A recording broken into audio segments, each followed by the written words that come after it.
Hare Krishna, devotos, mis reverencias a todos, ya Srila Prabhupada, bienvenidos, estamos aquí nuevamente, otro episodio de Bhakti 360 en las redes de Hare Krishna Mar del Plata, todos los jueves, 18 horas de la República Argentina, en nuestro canal de YouTube, en nuestra cuenta, en nuestro perfil de Facebook. Tenemos este espacio donde hablamos de conciencia de Krishna, del Bhakti Yoga y de muchísimas otras cosas. Mi nombre es Alfredo Di Florio, mi nombre espiritual es Arjuna Saka Das, y el día de hoy estamos presentando un libro. Vamos a conocer acerca de un libro que se escribió sobre el Bhakti Yoga. Ahí está, cámara 1, que está tomando la tapa del libro, muy bien. Las 9 experiencias del yogi, con el cual estamos con su autor, su creador, estamos con Param Prabhu, Hare Krishna Sadhu, mis reverencias, ¿cómo le va? Hare Krishna, Arjuna Saka, bueno, es un placer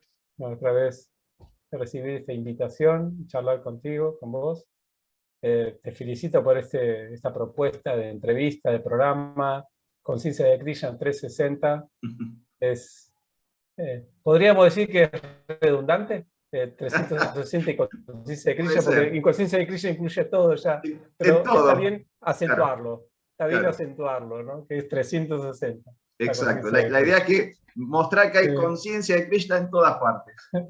Bien. Hacerlo explícito. Bueno, gracias nuevamente por estar. Ya habíamos estado juntos alguna vez. Para aquellos interesados, si van a nuestra lista de reproducción, van a encontrar un apartado sobre educación. Y en ese apartado, en ese playlist de educación, ya tenemos un encuentro con Param Prabhu sobre el tema de la educación y conciencia de Krishna, pero hoy vamos a focalizar en otro aspecto que tiene que ver con su aspecto de autor. Hoy vamos a hablar sobre este libro que él ha gestionado, así que para comenzar quiero ir directamente al primer casillero. ¿Cómo nace esta idea de tener un libro que finalmente es este libro que se llama Las 9 experiencias del yogi? Bien, hay muchas. Gracias por las preguntas. Hay muchos, cuando me preguntaste esto, empecé a pensar todos los incentivos por los cuales me dispuse a escribir este libro. Primero que todo, que esperé un momento especial, porque este lo escribí en India. En un momento viajamos a India con mi señora, ella estaba estudiando danza clásica de la India, y nos quedamos como 6 meses, 7 meses ahí. Y bueno, yo no estudié danza clásica de la India. Fueron como unas vacaciones. Entonces, bueno, ¿qué hacía? Claro, ¿qué hacía en India? Bien, dije, vamos a ponernos a escribir. Esto ya lo tenía planeado de antes, quería escribir algo de Bhagavad Gita, porque yo había escrito ya algo para Bhagavad Gita, pero eran para los estudiantes de Bhakti Shastri. Para mis estudiantes de Bhakti Shastri tienen explicaciones para guiarlos en su estudio. Yo quería algo del Bhagavad Gita para todo el mundo, para toda la gente, ¿no? Entonces, bueno, ese es lo primero que me incentivó a escribir algo, era Bhagavad Gita para todos. Todos sabemos que hay versiones de Bhagavad Gita, prácticamente muchas personas hicieron comentarios al Bhagavad Gita de distintas partes del mundo, pero faltaba la de un argentino. no podía faltar la versión argentina, claro. De un argentino para los argentinos y para Latinoamérica también, ¿no? Qué bueno. Compartimos muchas idiosincrasias. Entonces, eso es la primero que me surgió. Lo segundo que yo vi, que percibí en el Bhagavad Gita, que tiene que ver con lo primero de dar Bhagavad Gita a todo el mundo, es que yo encontré en el Bhagavad Gita algunos principios universales de la vida espiritual, o sea, principios científicos de la vida espiritual. El Bhagavad Gita, en un sentido, yo pude ver que trascendía inclusive mis prácticas de mi propio grupo espiritual, de ISKCON o de Hare Krishna. Vi que los principios se podían aplicar a cualquier tipo de práctica espiritual, y entonces empecé a investigar en el libro, a verlo desde esa mirada, el Bhagavad Gita. Encontré que hay 9 experiencias que son de cualquier tipo de yogi. Nosotros cuando decimos yogi, nos referimos a alguien que se interesa por practicar la vida espiritual. Vida espiritual. No religiosa, no dármica, no moral, no conectarse espiritualmente, a ver qué es. Entonces ahí vi que el Bhagavad Gita presenta, en esta conversación entre Arjuna y Krishna, presenta justamente 9 principios, al menos yo pude detectar 9 principios, hay muchos más, pero que considero esenciales, que seguramente estos 9 principios, estas 9 experiencias, las deben tener cualquier persona que comience una práctica espiritual. Entonces, la sistematicé de esta manera. Muy bien. Entonces, por un lado, hice eso, por otro lado, quise ver la cientificidad de la vida espiritual a partir del Bhagavad Gita. Y tercero, se podría decir, quise volcar todo lo que mis experiencias de aprendizaje y de enseñanza en todas estas décadas de enseñanza del Bhagavad Gita en un libro. Claro. Así que aquí no pude evitar mi manía docente, y prácticamente una vez le pregunté a una persona que había comprado mi libro, ¿te gustó el libro? Y me dice, más que un libro es un manual. Así que, Dice, o el sea, no pude Santillana Hare escribir un Krishna. libro, tuve que ser un manual. Claro. ¿Cómo? El Santillana Manual. Hare Krishna. Exactamente, esa es la tendencia docente. Por eso lo lleno de cuadros sinópticos, gráficos, cosas así didácticas, inclusive ejercicios, hasta ejercicios tienen. Qué bueno. Para que... Entonces sí, es un como manual. Y ahí no terminó todo. O sea, dije, bueno, lo literario no me lo va a limitar a mí. Y hice un curso también de este mismo libro en nuestro campus. Muy bien. Donde están mis clases, mis Claro. videos, ejercicios, material de lectura, etc. Así que eso es todo lo que quise, lo que me propuse con esto. Claro, qué bueno, qué bueno. Y siendo que el libro digamos, no se ideó, pero sí se escribió en India, ¿hubo algún tipo de influencia o de alguna energía en particular estando ahí en ese lugar tan sagrado para el yoga, escribiendo un libro sobre el yoga? Digo, ¿el medio ambiente influenció de alguna forma?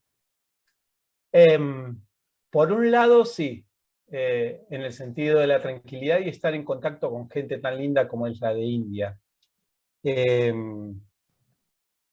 Por este lado, inclusive en algunas partes, yo hago algunos ejemplos en el libro de mi experiencia en India, esos 6 meses. Claro. Por otro lado, algo que no tiene nada que ver con India, porque yo cuando estuve en India fueron los meses más calurosos y encima estaba en Bhubaneswar. Bhubaneswar hacía una vez, me fijé en la temperatura, 56 grados. Claro.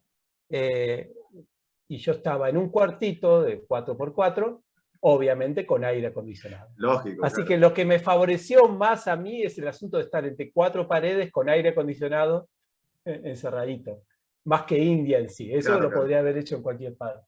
Pero por un lado estaba eso, pero cuando salía, en algunos momentos de mi día, salía a comprar, a hacer cosas ahí en India, también muchas de las cosas que me inspiraron fue sí, la gente de India, ¿no? El corazón de la gente, el personalismo que tiene la gente, que eso me ayudó un poco a ejemplificar algunos asuntos acerca del Bhakti, que Claro. es el proceso espiritual personalista por excelencia.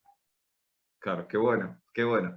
Y este libro llega después de ¿cuántos años de estudiar el Bhagavad Gita? Porque el otro día, por ejemplo, me preguntaron a mí, ¿vos leíste Bhagavad Gita? Bueno, sí, he leído el Bhagavad Gita, después de tanto tiempo lo he leído, pero, por ejemplo, el caso de escribir sobre el Bhagavad Gita, ¿este libro llega después de cuántos años de estudiarlo y de enseñarlo? 30, justo. Muy bien. Del 86 al 2016. ¿Está bien? 26, 26, sí. 30 años. De Muy bien, o sea, estudiarlo y compartirlo. Justo 30 años. Sí. Claro, bueno, ahí está, ¿no? Que está bueno porque está como la doble función. No solamente uno incorpora la información, sino que también la está compartiendo. Son 30 años de retroalimentación, ¿no? Que ya tiene otro valor. Exactamente. Yo en mi introducción agradezco y reconozco que mis aprendizajes mayormente vienen por mis estudiantes. Claro. De la interacción con mis estudiantes es donde yo me ayudaron ellos a profundizar en los contenidos del Bhagavad Gita. Es de ahí donde pude sacar mayor riqueza a nivel de conocimiento. Sí, sí. Qué bueno, qué bueno. Y estas 9 experiencias, al momento de sentarse a escribir, ¿ya sabían que eran 9 experiencias o a medida que iba escribiendo iban, digo, apareciendo los tópicos y las ideas? ¿Ya estaba, digamos, un poquito como sistematizado todo o a medida que se fue escribiendo fueron apareciendo los temas? No, yo siempre hice separación en el Bhagavad Gita para entender cada capítulo, cada región de distintos capítulos con algún tema. Eso ya lo tenía yo para mis estudiantes. Entonces dije, bueno, a ver, ¿cuáles son las experiencias universales que hay en que se requerirían para una vida espiritual? Y desde esa óptica empecé a ver que ciertas partes del Bhagavad Gita iban en consonancia con ciertas experiencias. Por ejemplo, la primera experiencia de Arjuna, porque siempre el que está experimentando acá es Arjuna, claro. Como el discípulo. Las primeras experiencias de Arjuna es la confusión, es ¿cómo se llama? El hacerse el espiritual, pero que todavía no lo es. Entonces esa es la primera experiencia. Y por eso yo pongo mi primera experiencia, una de la primera experiencia de las 9 experiencias del yogi, es sacarse las máscaras. Las máscaras pseudo espirituales que nos ponemos en el camino espiritual. De pronto creemos que la vida espiritual es de esta manera por imaginación. Entonces inmediatamente nos metemos en algo espiritual y ya creamos algún tipo de estereotipo inventado. Arjuna hizo eso al comienzo del Bhagavad Gita y es refutado por Krishna. Entonces ahí tengo la primera experiencia. ¿Quién en la vida espiritual, apenas empieza la vida espiritual, no pone alguna mascarita? No, tal cual, todos. Todo. Entonces dije, bueno, esto ya es un principio universal, una primera experiencia. ¿Cómo sacarse las máscaras? Claro. Y así, cada una de ellas. O sea que, digamos, podríamos entender que estas 9 experiencias son cronológicas al diálogo del Bhagavad Gita, o sea, aparecen, digamos, en orden uno tras del otro. Sí, prácticamente las hice así. ¿Sí? Sí. Prácticamente está es así. bueno. Está todo fundamentado en la analogía, no sé si la conoces, la analogía del sándwich. Sí. El Bhagavad Gita como un sándwich. Bien, algo que sostiene el sándwich, la tapa del sándwich y el relleno. El relleno de este libro son los capítulos del medio del Bhagavad Gita, que habla de las experiencias yógicas, lo que se logra con el yoga. Hay 3 capítulos que hablan de los 3 estados de experiencia de un yogi realizado, vivenciado, ya perfecto. Y lo que está antes de esos 3 capítulos, lo que está después, son como las 2 tapas del sándwich. Claro, entiendo. Lo que está abajo es lo que sostiene, que es la última parte del capítulo. ¿Qué hay que hacer para sostener esa perfección espiritual? Y lo que está antes es lo que hay que hacer. Entonces hay 4 experiencias al principio que tienen que ver, o 3, 4, ahora tengo el gráfico ahí para no olvidarme, que tienen que ver lo que hay que hacer y que todo practicante espiritual debe hacer.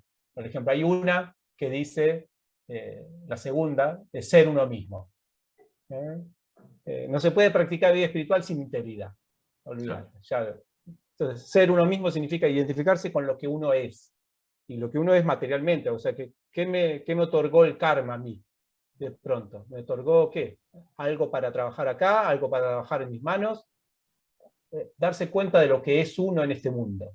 Tal cual. Y desde ahí trabajar la vida espiritual. Si uno trabaja la vida espiritual en lo que no es, ya estamos metiendo gol en contra de entrada. Estamos mal, estamos muy mal. Nos equivocamos de arco. Sí. Claro. O de deporte. Claro. Sí. Bueno, sí. Sin ánimos de espoliar el libro, ¿no? Sin ánimos de contar cosas de más, podríamos hacer un mini resumen de las 9 experiencias. Dijimos, la primera es la máscara, o el creerse algo, que es la confusión, digamos. La segunda experiencia sería conocerse a uno mismo, entenderse uno mismo. ¿Cómo seguirían las siguientes experiencias? Bien. ¿Hay alguna posibilidad de compartirte un gráfico donde tengo ahí? Sí. ¿Sí? ¿Se ve ahí? Se ve perfecto. Bien. Entonces, sí, hice grafiquitos para recordarme. Aquí, esto que ves acá son las máscaras, el primer capítulo, que ya lo hablamos. Esto es ser uno mismo, reconocerse. Nosotros venimos a este mundo, pero medio que no nos vemos a nosotros mismos. hay confusión de cuál es nuestro deber, Claro. qué es lo que para qué somos buenos. Hay mucha confusión y hoy en día a veces se hace más fuerza en mantener más confusión acerca de eso, ¿no? Entonces, uno de los primeros capítulos de Krishna es Karma Yoga, karma tiene que ver con reconocer tu karma y desde ahí hacer yoga. No inventar un yoga desde la nada, sino se inventa de lo que uno es. Entonces ahí tenemos el reconocerse, por eso está feliz acá el muchacho. Se está iluminando. Esto no es todavía bien. Se está iluminando pleno. De a poquito. Sí, es una iluminación material, es como una no sé, orientación vocacional, pero no solamente, no se reduce a eso nada más, ¿no? Es todo mi vida. Bueno, ¿cuál es el sentido de mi vida? ¿Qué vine a hacer acá? ¿Tener una familia? Bien, vamos a tener una familia. ¿Vine a escribir libros? Bueno, vamos a ponernos a escribir libros. Una vez que uno ya sabe lo que tiene que hacer en la vida, es fácil después hacerle la conexión, el yoga. Por eso es karma, yoga. Pero, ¿cómo hacemos esa conexión de lo que somos? Hacer la práctica del yoga, que es que está acá, tenemos que pasar por entre medio de esta experiencia. Esta experiencia es lo que se llama la experiencia de acompañarse con un maestro. Nosotros tenemos que aprender de alguien. Claro. Y ahí hablamos en ese capítulo de todo lo que qué es un maestro, cuántos maestros hay, o sea, ¿por qué un maestro? ¿Por qué sin maestro? ¿No se podría hacer la vida espiritual sin maestro? Bueno, todas esas cosas ahí las discutimos, hablamos un poco de lógica con respecto a eso. ¿Quién es un verdadero maestro? Concluimos que el mejor maestro es el que es un buen discípulo. Entonces es todo discípulo. En realidad no hay maestros, hay buenos discípulos. Hay buenos discípulos, claro. Entonces, exactamente, nosotros tenemos que aprender a ser buenos discípulos porque eso nos va a caracterizar como buenos maestros. Esta etapa hay que pasarla, es una experiencia que hay que pasarla en toda práctica espiritual, sea cual sea, para luego hacer lo que el maestro espiritual quiere, que es que hagamos yoga. Hacemos yoga con lo que somos. Espiritualizamos, digamos, nuestro sentido de la vida en algo práctico. Ahí en este capítulo del yoga, la práctica del yoga, explicamos todos los yogas que posiblemente podríamos llegar a hacer. Karma yoga, dhyana yoga, bhakti yoga. Todos los yogas ejemplificamos, ¿no?, cómo hacerlo en la vida práctica, cualquiera de esos yogas, todo. Todo lo que es la práctica, cómo superar los desafíos que podamos tener en yoga. Una vez que hicimos esto, esta es la parte del pan de arriba, ¿no? Sí. Del sándwich. Vamos a poder llegar al relleno. El relleno son estos 3 capítulos que hablan de las 3 experiencias yógicas que los verdaderos yogis, los verdaderos espiritualistas tienen, de cualquier religión, de cualquier tradición espiritual, pueden llegar a tener esta o esta. Claro. Son las 3 experiencias, que en realidad es una sola, pero son distintos estados de esa experiencia.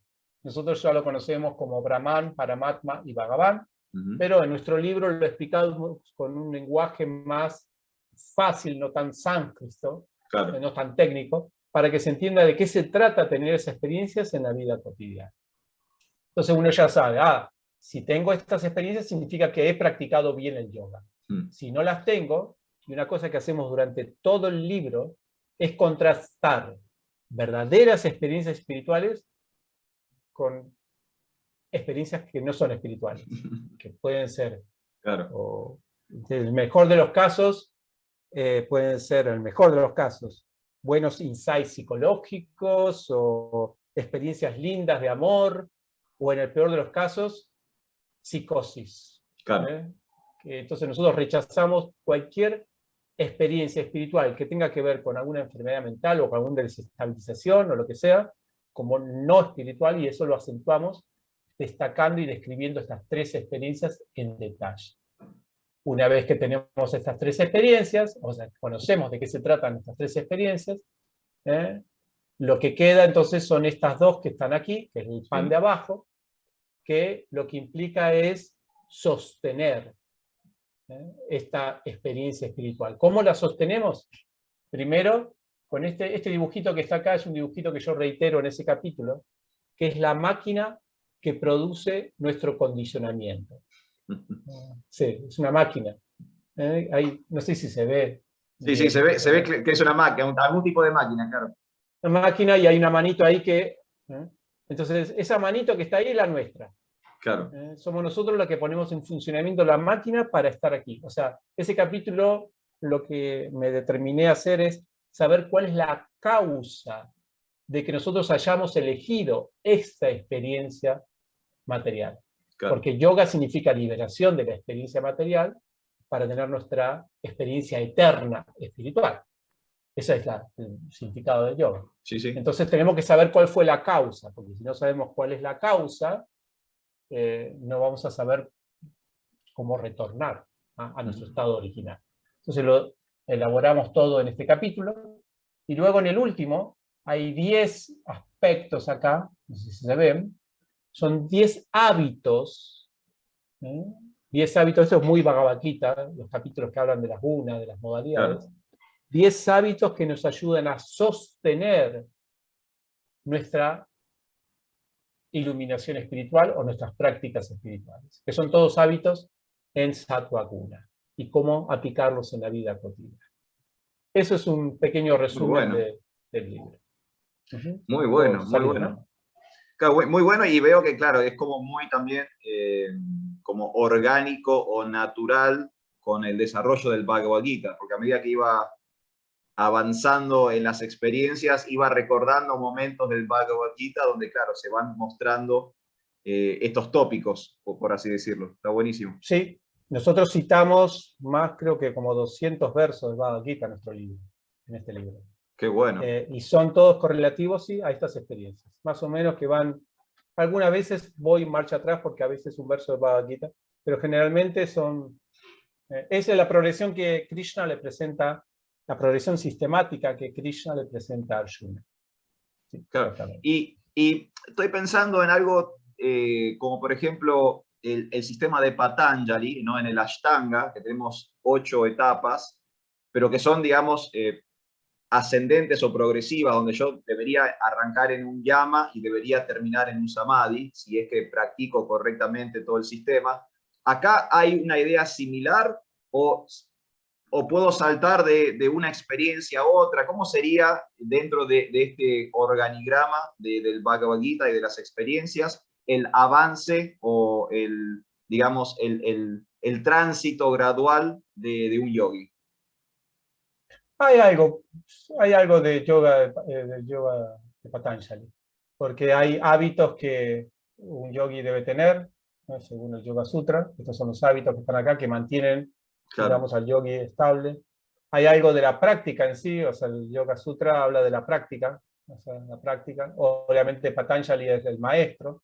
Claro. No sé si habla algo de las máscaras o de ser uno mismo.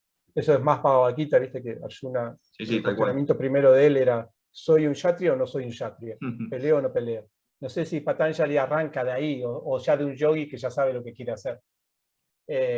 Y luego después sí se describen las experiencias, que Patanjali también habla de esas experiencias yógicas de iluminación cuando llega al estado de trance. Así que puede ser que haya algo ahí. Lo que pasa es que el Bhagavad Gita es más Upanishad. Entonces el Bhagavad Gita nos va a presentar también muchos, no solamente el sadhana, que es lo que presenta el Yoga Sutra, mucho, claro. no es tan Upanishad, no. Más habla del sadhana, cómo practicar el yoga. Sí, es más en cambio, el Bhagavad Gita nos da un libro técnico. Sí, es un libro técnico, un protocolo, digamos. Claro. En cambio, el Bhagavad Gita también nos da fundamentos, y eso es lo genial del Bhagavad Gita, ¿no? Está bueno. O sea, nos da todo, el paquete completo. Sí. Bueno, Así que sí puede haber algo. Y en eso del paquete completo, o sea, voy a hacer la pregunta que le hizo Arjuna a Krishna en el Bhagavad Gita. ¿Qué pasa con el yogi que se detiene o se queda en una de esas experiencias y no llega a las 9 experiencias?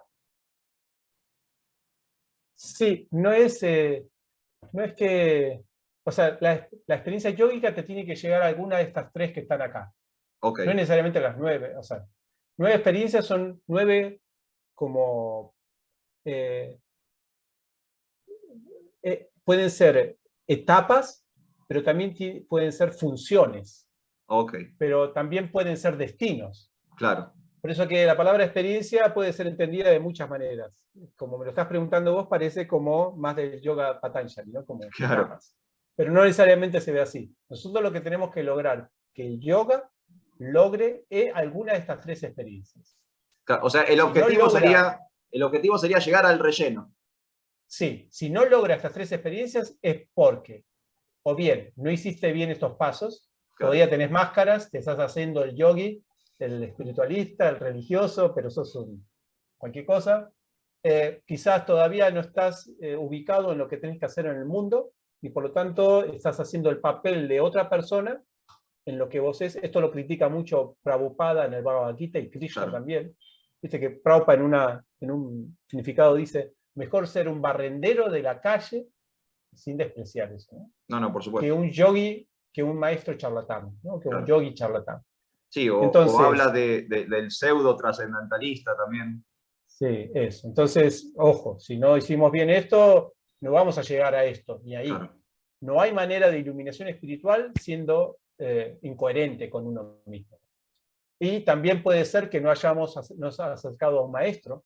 Entonces, si no te acercas a un maestro, No, la autorrealización sola, o sea, si uno no tiene la suficiente humildad para aprender de alguien, ¿qué decir?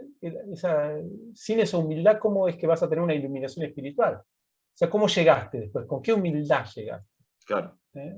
Entonces, o sea, es la humildad de Sócrates, ¿no? Yo solo sé que no sé nada. O sea, no hay manera de llegar al conocimiento sin entender que uno no sabe. Claro. Es ridículo. Si uno cree que ya sabe todo, listo. Ya entró mal. Y también puede ser que uno no haya practicado esto, ¿no? Nada. No, de pronto me iluminé. ¿Y cómo te iluminaste? No sé, me desperté un día y soñé y me estoy iluminado. Espontáneo.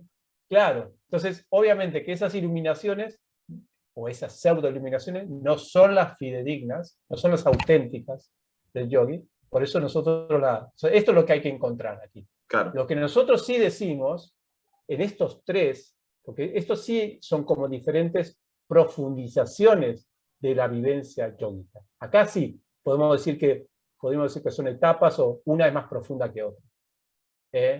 La Brahman, que es la experiencia así de sentirnos uno con la energía, es una experiencia yógica, es una experiencia espiritual, pero pues se puede trabajar aún más. Claro, nosotros todavía no trabajamos, ni siquiera no llegamos ni a esta, pero el Bhagavad Gita sí nos va a presentar experiencias espirituales ya y las va a definir dentro de ya los éxitos del yogi. Eso es interesante, ¿no? Ya es un posgrado de experiencia espiritual. Ahí sí nosotros decimos cómo uno puede quedarse trabado en una de estas experiencias sin querer avanzar más. Que esto es bien Bhagavad Gita también, ¿no? Sí. Muchos hablan de este estancarse en experiencias espirituales. Por ejemplo, la experiencia de Brahman es la experiencia de que, bueno, ya está, entré a mi energía, es todo energía y lo espiritual es solamente energía y yo me fundo en esa energía y listo. Claro. Te estás perdiendo una aventura, un maravilloso universo de experiencias espirituales por quedarte estancado ahí. Y esto lo acentuamos describiendo estas dos siguientes experiencias. La última es la experiencia Bhagavan, la experiencia de relaciones trascendentales, amorosas, con nuestra realidad trascendental. ¿Cómo se llama? Una fiesta de espiritualidad. Que esto se logra justamente con el Bhakti, ¿no? Claro. Que es lo que nosotros acentuamos también en el libro. Qué bueno, qué bueno. Estoy viendo que de las primeras experiencias, por lo que usted estaba diciendo y también por una humilde apreciación, me parece como que la del maestro, ¿no? de tener una guía, un tutor, un mentor, de recibir algún tipo de conocimiento trascendental, como se estipula en el Bhagavad Gita, me parece como la fundamental, porque ¿no? con ese conocimiento también a veces se caen las máscaras, con ese conocimiento uno entiende su verdadera identidad, con ese conocimiento uno empieza a practicar de manera correcta. O sea, mi apreciación así por lo que estamos charlando ahora, que quizás la experiencia del maestro o la experiencia del conocimiento es como la fundamental de esa primera etapa de 4 experiencias. Sí y no. Y no. Uno puede tener un maestro para aumentar las máscaras. Claro. Decir, bueno, ya tengo gurú, tengo maestro. Y ya la hice. Es un show. Entonces está haciendo el show de espiritualidad diciendo tengo mi gurú. Pero en realidad no tienes nada. Claro. porque es solamente una máscara que te pones para decir que sos espiritualista. Eso hay mucho. No, yo tengo mi guru, mi maestro, mi guía, mi personal trainer espiritual. Es una máscara. Hay que tener en cuenta eso. Y también puede ser que acentúe este asunto de no ser uno mismo. Porque a veces en el contacto con un maestro uno hace intentos medio neuróticos, podríamos decirlo, para mostrarse ante el maestro diferente de lo que uno es. Entonces uno pierde integridad. Así que todas tienen su lugar. Yo considero que esta primera hay que trabajarla al principio. La de la máscara. Sí, porque si no, muy difícil. Después estas máscaras nos van a acompañar todo el recorrido. Vamos a estar practicando yoga, vamos a estar con un maestro, pero solamente para mostrarnos ante el público de una manera falsa. Claro. Entonces yo pienso que hay que trabajarlo así de principio, ¿no? Decir, bueno, basta, vamos a ver qué nos presenta, estar con la mente abierta. ¿Qué es vida espiritual? Y no intento yo estereotipar mi vida espiritual, por más presión, porque muchas veces lo que pasa en los círculos espirituales, las sociedades espirituales, es que se estereotipa la vida espiritual en un tipo de forma de ser, forma de hablar, forma de vestirse, forma de practicarlo. Y entonces uno, en vez de ser uno mismo ahí en ese círculo espiritual, por la presión social que hay ahí, o religiosa, o no sé, cualquier otro argumento, comunitaria puede ser también, no sé. Entonces uno, bueno, se pone la mascarita para estar dentro de ese círculo. Y ahí, el grupo de pertenencia. Sí, el grupo de pertenencia, sonó todo. ¿Y cómo puedo, consulta, ¿no? Consulta de la total ignorancia. ¿Cómo puedo saber o identificar que estoy teniendo estas experiencias? Por ejemplo, cuando llega el momento de quitarme la máscara, ¿cómo puedo fehacientemente saber que me quité la máscara? ¿Hay algún, dentro de la misma experiencia, hay alguna comprobación de eso? Sí, justamente, siempre al final de cada capítulo, nosotros hacemos toda una lista de cómo uno debería sentirse si ha pasado esta experiencia. Ah, perfecto. Siempre después, para que uno se dé cuenta, bueno, pasé. Claro. Bueno, por ejemplo, sí, no sacrificamos, digamos, relaciones, no sacrificamos nuestros gustos personales, ni los reprimimos. Claro. O sea, hay varios criterios, varios síntomas que vamos enumerando en el libro, que nos damos cuenta. También podemos verlo por el lado negativo, o sea, o positivo, o sea, no sé cómo decirlo. O sea, doy muchos ejemplos de lo que es tener máscara. A veces uno se da cuenta que eso es una por máscara. Contraste, me doy cuenta por contraste. Claro, qué sé yo, de pronto cambio mi forma de hablar, mi tono de hablar, o mis palabras al hablar. ¿Por qué no seguimos hablando en argentino? Claro. Y tenemos que hablar ahora otro idioma. Neutro, castellano neutro. Sí, ¿por qué tenemos que hablar otro idioma cuando empezamos a practicar esto? ¿Por qué? ¿Querés?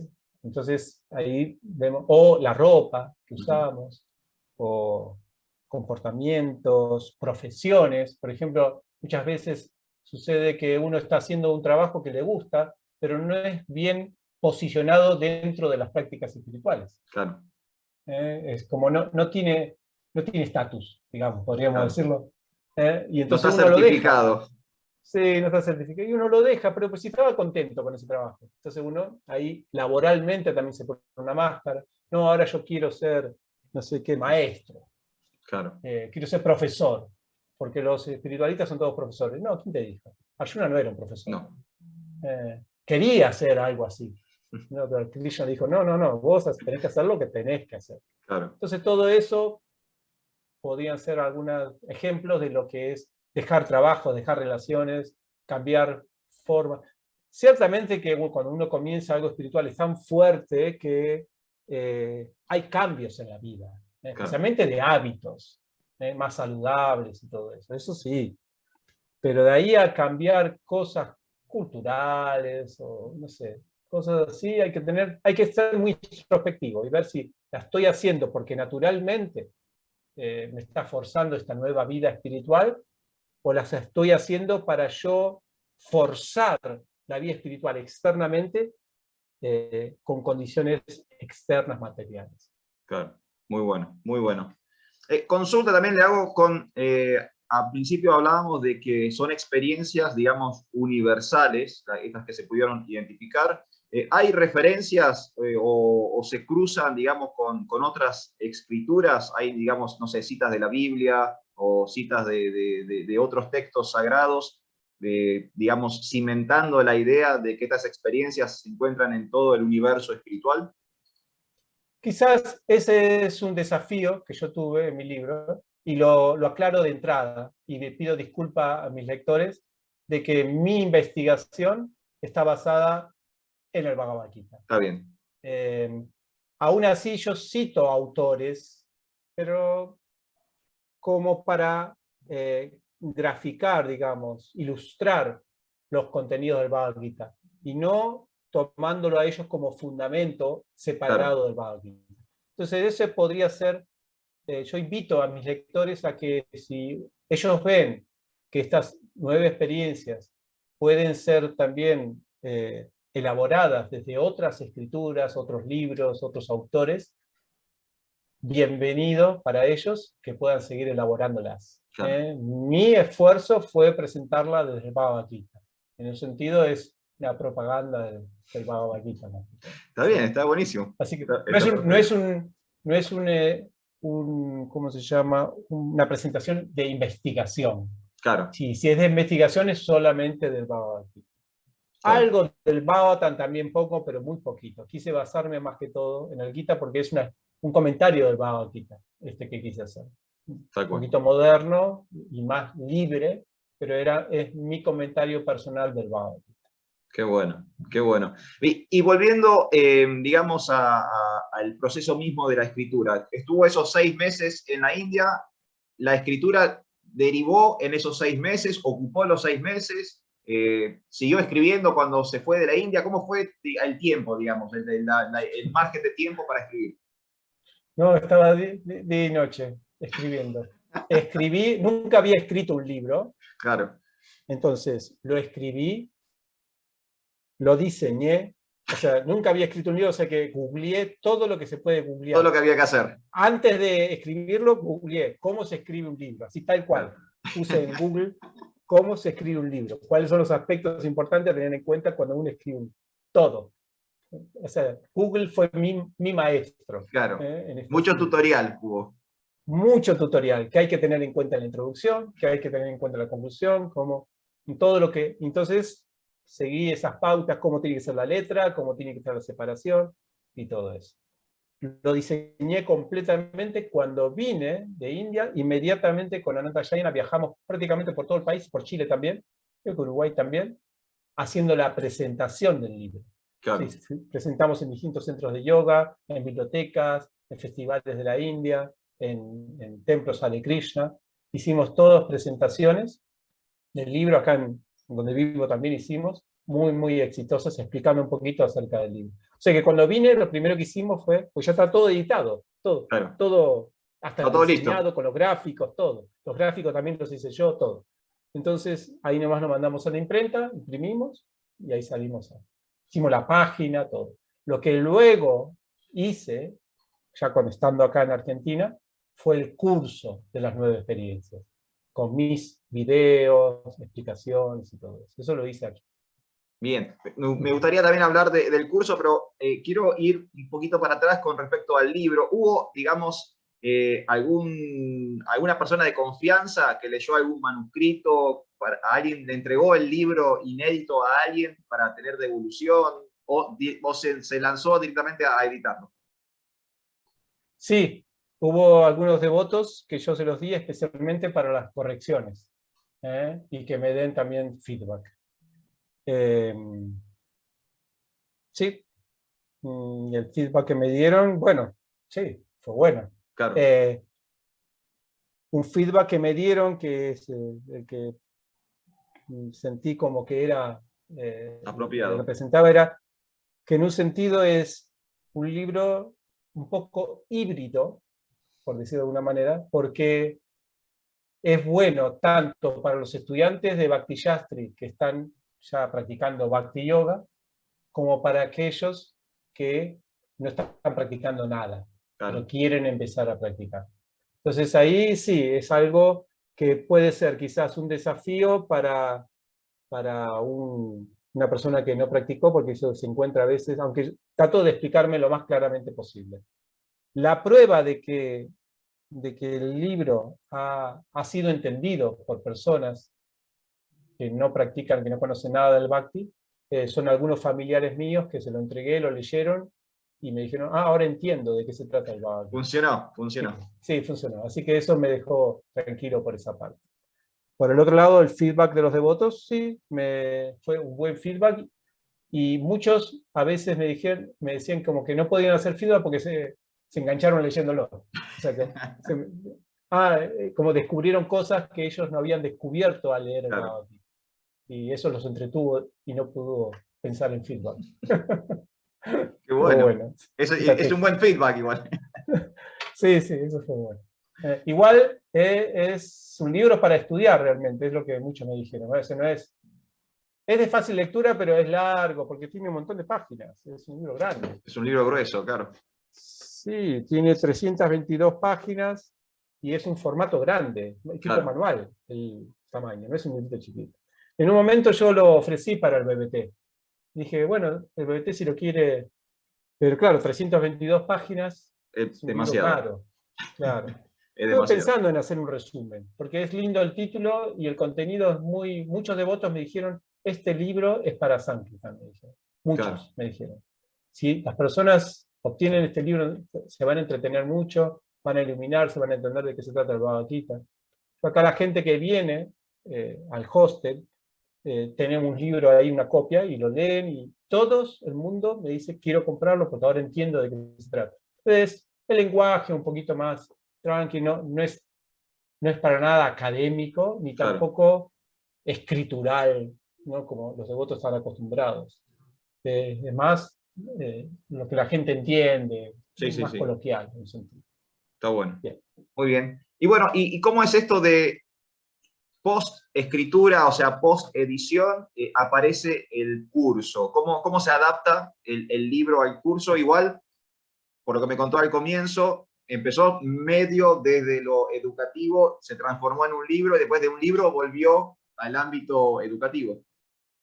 Es que yo ya de entrada escribí el libro con la visión de que tenga también un curso. Por eso luego de cada capítulo dice, ingrese al curso para ver mis videos. Estaba pensado. Sí, pensado de entrada. Por eso digo que es más la manía, digamos, docente me perseguía, no había manera de que... Entonces yo dije, no, la persona tiene que ver también, tiene que escucharme a mí, tiene que tener contacto con el autor. Porque los libros sin contacto con el autor o con otras personas, hasta el Bhagavad Gita mismo dice Krishna, Prabhupada dice en el primer verso, el Bhagavad Gita es la muy leída ciencia ateísta que debe ser leída y entendida en compañía de devotos. O sea, Krishna mismo dice, no me lean a mí solo porque no va. Tal cual. Entonces yo dije, este libro también tiene que estar acompañado, al menos o por el autor, o por otras personas que lo hayan comprendido. Así que sí, de entrada yo ya tenía la visión de un curso acompañado con el libro. Eso ya lo tenía planteado. Lo que pasa es que no me daba el tiempo, esos 6 meses también para eso, ¿no? Claro, tal cual. ¿Y cómo ha sido el curso? ¿Qué experiencia ha tenido de personas que han tomado el curso? Muy buena. Inclusive tuvimos también encuentros, el año pasado, en la época de la pandemia, tuvimos encuentros con gente, con huéspedes, inclusive aquí del hostel, y con personas, con familiares que nunca habían escuchado nada de Krishna, y para discutir cada uno de los capítulos. Sí, fue muy bueno, muy ameno. Y muchos de ellos ahora ya están... con sus experiencias. Están practicando la conciencia de Krishna, sí. Algunos con experiencias personales y otros uniéndose a la práctica del Bhakti como se hace en la conciencia de Krishna. Ya tomaron refugio de maestros espirituales y todo. ¿Sí? Qué bueno, o sea, es un éxito. El libro funciona. Sí. Qué en ese sentido, sí. ¿Y cuál es el futuro ahora, Prabhu? ¿Tiene pensado un próximo, bueno, recién decía, ¿no? Hay un plan por ahí de hacer un resumen las 9 experiencias del yogi. ¿Hay planes de futuros libros? ¿Quiere continuar con el tema de la escritura? ¿Cómo es el futuro? Sí, quiero elaborar un pequeño resumen para que sea más fácil de lectura, no sea tan largo. Eso primero, y también me gustaría, estoy pensando en trabajar en más videos por YouTube explicando ciertos temas ahí del libro, que son muy importantes, ¿no?, para cualquier practicante espiritual. Creo que por ahí van mis proyectos, ¿no? Qué bueno, qué bueno. Si alguien quiere enterarse del curso en base a las 9 experiencias del yogi, o si alguien quiere adquirir el libro, alguien que está del otro lado ahora viendo esta charla, esta conversación, ¿a dónde puede ir? Bueno, compartimos el link abajo Ok, de este video. está Ahí perfecto. está el curso y está también para comprar el libro físico, Amazon o PDF. Damos todas Perfecto. las Vamos a salidas. compartir entonces todos los links para que se puedan enganchar con las 9 experiencias de yogi.